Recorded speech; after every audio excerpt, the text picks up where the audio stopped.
Assalamualaikum warahmatullahi wabarakatuh. Allahumma sholli ala Sayyidina Muhammad wa ala ali Sayyidina Muhammad. Pemirsa yang dirahmati Allah, marilah kita simak ceramah dari Kiai Haji Abdullah Gimnastiar dengan tema lupa kepada dosa dan kesalahan diri sendiri. Sebelumnya marilah kita perbanyak sholawat minimal 1000 kali sehari, agar hidup kita penuh barokah dan mendapatkan syafaat kelak. Jangan lupa berikan dukungan kepada channel kami dengan memberikan super thanks seikhlasnya.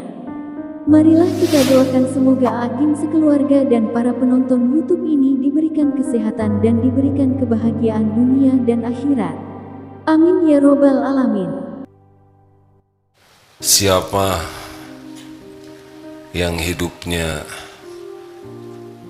kurang bahagia, kurang tenang, selalu dirundung kecemasan, kesedihan, kekecewaan, tidak nyaman saja hatinya.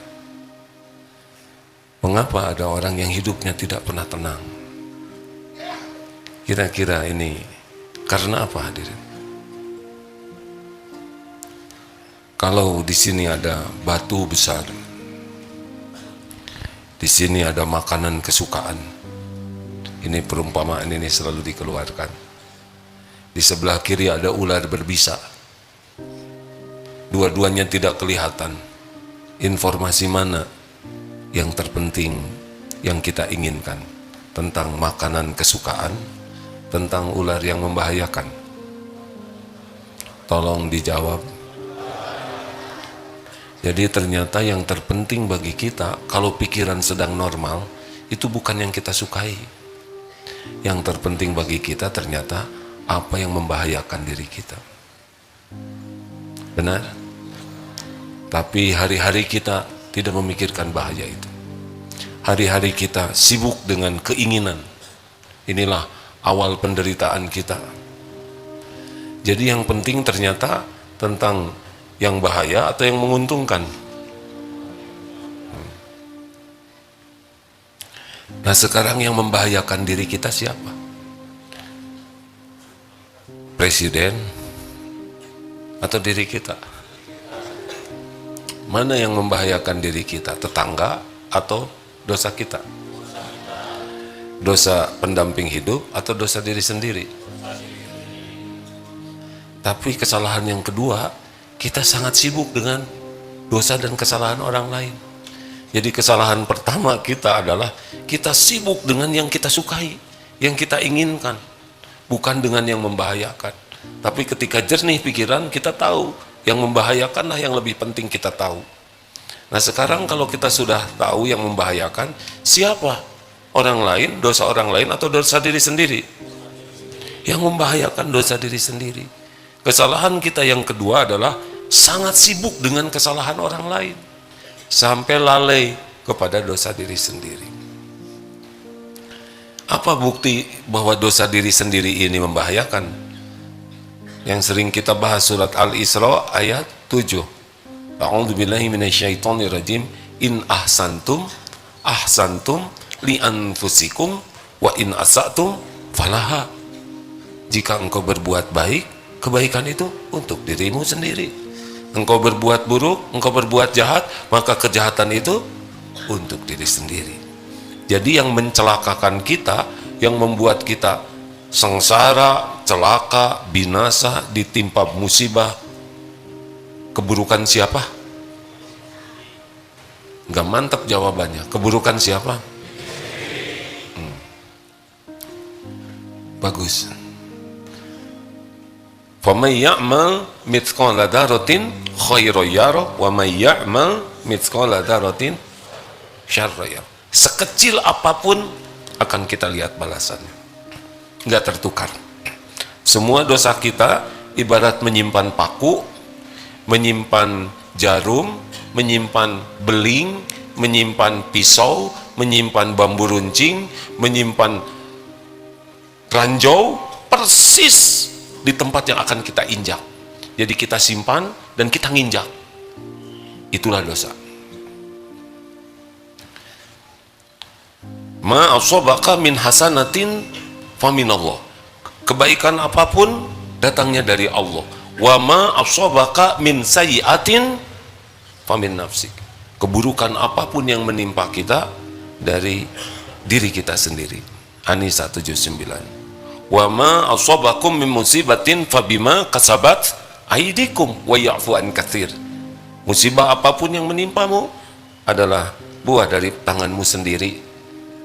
Jadi setiap kali kita berbicara jelek itu bakal kembali ke kita. Seperti bumerang dilemparkan kembali ke pemiliknya. Seperti gema, kita berbicara kembali pantulannya, tidak meleset, tidak tertukar. Setiap perbuatan buruk kita pasti kita yang jadi korban utamanya. Jadi kalau mau fokus, ya fokuslah untuk jaga diri dari perbuatan buruk, karena dia yang akan mencelakakan kita. Dan fokuslah bertobat, karena kita tidak mungkin tidak punya kesalahan. Jadi kalau mau punya kesibukan terpenting kita adalah menjaga diri dari perbuatan maksiat, dan kalau sudah terjadi bersegera untuk taubat. Man lazimal istighfar, barang siapa yang terus menerus istighfar, ja'alallahu lahu min kulli hammin farajan wa min kulli daiqin makhrajan wa razaqahu min haitsu la yahtasib. Barang siapa yang terus melazimkan minta ampun kepada Allah, satu, hadiah dari Allah di hati kita dilapangkan. Dari kecemasan, kegalauan yang menekan, nanti oleh Allah hadiah pertamanya dihilangkan. Hadiah selanjutnya, jalan keluar dari masalah apapun dalam hidup ini. Ya, karena yang mengundang masalah adalah dosa kita. Kalau sudah kita eliminir dengan tobat, maka ancaman itu jadi hilang. Dan ada tambahan, wa razaqahu min haitsu la yahtasib. Suatu saat datang kepada Imam Hasan Al-Basri, semoga Allah merahmati beliau, orang yang benar-benar sedang kemarau panjang. Syekh, kemarau panjang, kurang lebih seperti ini kisahnya. Kalau tidak persis mirip, saya mohon maaf. Ya, kisah ini sangat dikenal, sangat banyak dikisahkan. Kemarau panjang, kami kekeringan, ada amalan yang harus kami lakukan agar Allah menurunkan hujan. Istighfar, mintalah ampun kepada Allah. Datang lagi tamu, Syekh, kami menikah sudah lama tapi belum punya keturunan, kami ingin dititipi keturunan, adakah amalan supaya Allah menitipkan keturunan? Istighfar. Sederhana perintahnya, anjurannya, minta ampun. Datang lagi tamu, Syekh, kemarau. Oh, yang ketiga ini utang, kami dalam kesulitan keuangan, sulit sekali rezeki, ada amalan yang membuka pintu rezeki? Istighfar. Lalu santrinya bertanya, Syekh, itu nanyanya macam-macam, jawabannya cuma satu, istighfar. Itu bukan perkataanku, itu adalah janji Allah. Surat Nuh ayat 10, 11 sampai 12. Bisa dibacakan, Ustaz? Quran Surah Nuh, surah ke-71 ayat 10, 11 dan 12. A'udzu billahi minasy syaithanir rajim. فقلت استغفروا ربكم إنه كان غفارا يرسل السماء عليكم مدرارا ويمددكم بأموال وبنين ويجعل لكم جنات ويجعل لكم أنهارا. Lalu aku berkata kepada mereka, mohonlah ampun kepada Tuhanmu, sesungguhnya Dia Maha Pengampun. Jika kamu memohon ampun, niscaya Dia akan menurunkan hujan yang lebat dari langit kepadamu, memperbanyak harta dan anak-anakmu, serta mengadakan kebun-kebun dan sungai-sungai untukmu. Faqultu astaghfiru rabbakum innahu kana ghaffara. Maka aku katakan kepadamu, ini Nabi Nuh kepada umatnya, Faqultu astaghfiru rabbakum, mintalah ampun kepada Tuhanmu. Innahu kana ghaffara, sesungguhnya Dia Maha Pengampun. Yursilis samaa'a 'alaikum midrara, niscaya akan menurunkan hujan lebat. Dan Allah akan menambah harta, amwal, wal banin, dan anak-anak, dan Allah mengadakan kebun-kebun dan sungai-sungai. Jadi apa yang ditanyakan oleh jamaah itu kepada Syekh Hasan Al-Basri, beliau paham betul janji Allah dalam surat Nuh ini. Minta hujan, suruh istighfar. Minta rizki, ditambah dengan istighfar. Ingin punya keturunan, istighfar. Ingin kebun dan sungai-sungainya menjadi banyak, melimpah, kebunnya jadi makmur, subur, istighfar. Ini janji Allah. Tambahan surat Hud ayat 52. Surah Hud, surah ke-11 ayat 52. A'udzu billahi minasy syaithanir rajim.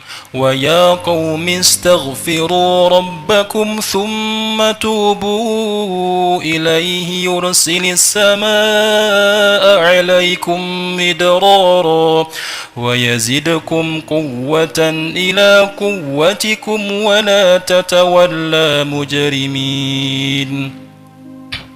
Wahai kaumku, mohonlah ampunan kepada Tuhanmu, kemudian bertobatlah kepadanya. Niscaya Allah akan menurunkan untukmu hujan yang sangat deras, menambahkan kekuatan melebihi kekuatanmu, dan janganlah kamu berpaling menjadi orang-orang yang berdosa. Selain Allah menjanjikan turun hujan lebat, juga Allah akan menambahkan kekuatan di atas kekuatan yang ada. Kekuatan ini penting hadirin, terutama kekuatan iman. Jadi selain kita akan dapat ampunan, menghilangkan bahaya yang mengancam kita, juga jangan lupa istighfar itu mendatangkan kecintaan Allah. Innallaha yuhibbut tawwabin wa yuhibbul mutatahhirin. Sesungguhnya Allah sangat mencintai orang-orang yang bertobat dan mensucikan diri. Bedanya istighfar dengan tobat apa? Kalau istighfar, permohonan ampun bisa didoakan oleh orang lain. Kita bisa memohonkan ampunan untuk orang tua, untuk mukminin dan mukminat, tetapi tobat harus dilakukan oleh sendiri. Kita tidak bisa, coba kamu tobat untuk saya, tidak bisa. Tobat itu kembali. Bagian dari tobat adalah istighfar.